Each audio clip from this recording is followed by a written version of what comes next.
Hi friends, నేను మీ కొమ్మకుల వీరగాల్ని.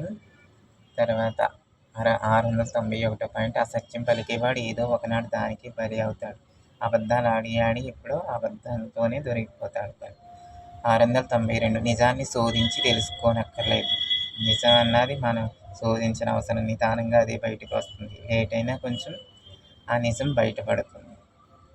693 భర్త గౌరవానికి భంగం కలిగించే విధంగా భార్య ప్రవర్తించరాదు. భర్త గౌరవాన్ని ఎప్పుడూ నిలబెట్టాలి.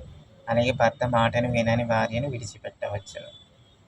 694 భార్య భర్తను అనుసరించే ప్రవర్తించాలి. భర్త మార్గంలోనే నడవాలి. ఒకవేళ భర్త చెడుగా ఉంటే ఎదిరించాలంతే. మంచి మార్గంలో ఉన్నంతసేపు ఆయన మాటలోనే నడవాలి. 695 తల్లి కొట్టినా బిడ్డ తల్లి ఒడికే చేరుతుంది.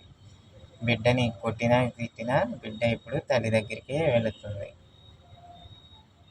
యజమాని కోప్పడితే నేరుగా వెళ్ళి అతడితోనే మనవి చేయాలి.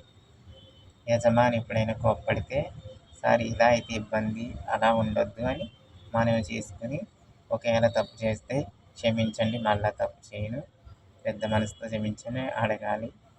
ఇలా ఉండొద్దు, అలా ఉండండి, అలా ఉంటుంటే నాకు ఇబ్బందిగా ఉందని మీకేమైనా ఇబ్బందులు ఉంటే చెప్పుకోవాలి. ఓకే ఫ్రెండ్స్, ఈ 5 పాయింట్లు నచ్చితే లైక్ చేయండి, షేర్ చేయండి, కామెంట్ చేయండి, సబ్స్క్రైబ్ చేయండి. Thank you.